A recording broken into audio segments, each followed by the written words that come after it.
If you're like most people, you've probably received plenty of phone calls requesting donations to help Hurricane Sandy victims or support law enforcement or feed the hungry or any number of good causes. But how do we know if charities are legitimate and where the money you give is actually going? Here to help us with these questions is Sheryl Bilbrey, President and CEO of Better Business Bureau San Diego. Sheryl, thanks so much for being here. It's the holiday season. People want to give. However, there are scams out there. What should we be looking out for? There are a lot of con men that come out when we open up our purse strings out of our hearts and want to give, and we don't expect anything in return. It's an ideal climate. So you want to be careful and make sure that you're giving to a legitimate charity and not giving into the phishing scams that are going on right now, where people are calling you over the phone, not only posing as sound-alike charities, they'll use the name of a legitimate charity to get you to give up that credit card information. What's the money under the mat? What does that mean?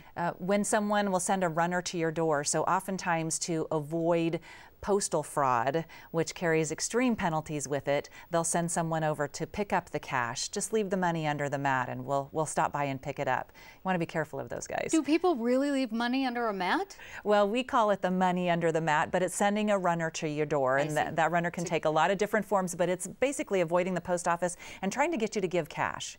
Okay, so what should we do to prepare ourselves to make sure we're giving to the right organization if somebody calls us, or if we get a solicitation in the mail saying, please give to this cause? Remember, a legitimate charity won't give you the high-pressure sales tactics. Your money's just as good tomorrow as it is today. So you want to take your time and get some information about the organization to see what their governance is, and particularly their finances, how much of your dollar is actually going to the cause. So just catching your breath and requesting the information, can you send me your financial information? That'll stop a bad guy and they'll be gone.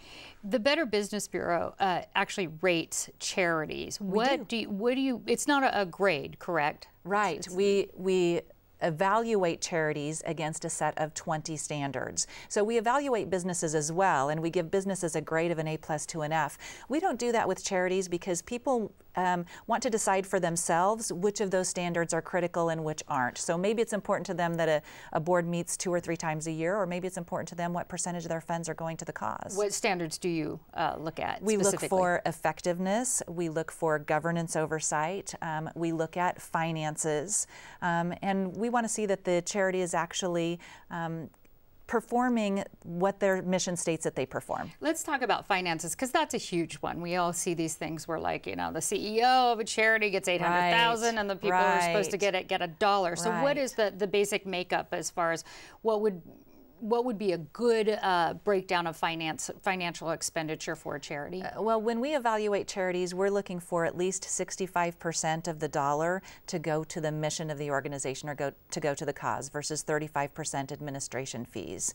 But depending on what cause you're giving to, you might want to compare charities against each other, because some of them have higher administration costs by nature of their business, whether it's transportation costs or what have you. So comparing charities against each other, I think, is to the donor's benefit.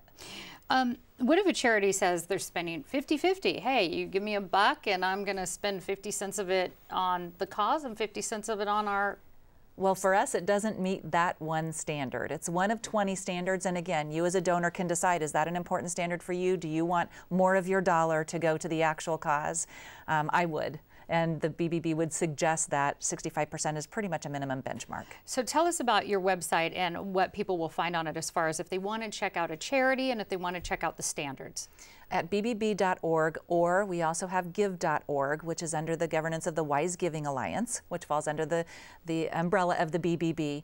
We will show you all of the charities that we have evaluated. If we have requested information from a charity and they haven't provided it, you'll see a statement that shows that we're concerned about their lack of transparency, and that's because charities are required to provide you with information as a donor upon request. So if they're not providing it to the BBB, we have a concern about them. That's the kind of information you'll find on the site. You'll find all of the standards that we've evaluated any charity against and whether or not they've met each of those standards.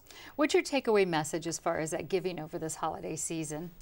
Not to feel guilty passing by the rounding the dollar up 36-cent contribution or dropping $1 in the bucket. You want to decide who you're giving your money to and keep track of that money for tax purposes. You don't know where the dollar's going when you drop it in a bucket. So give, but give wisely. All right, Sheryl Bilbrey, thank you so much for talking with us. Certainly.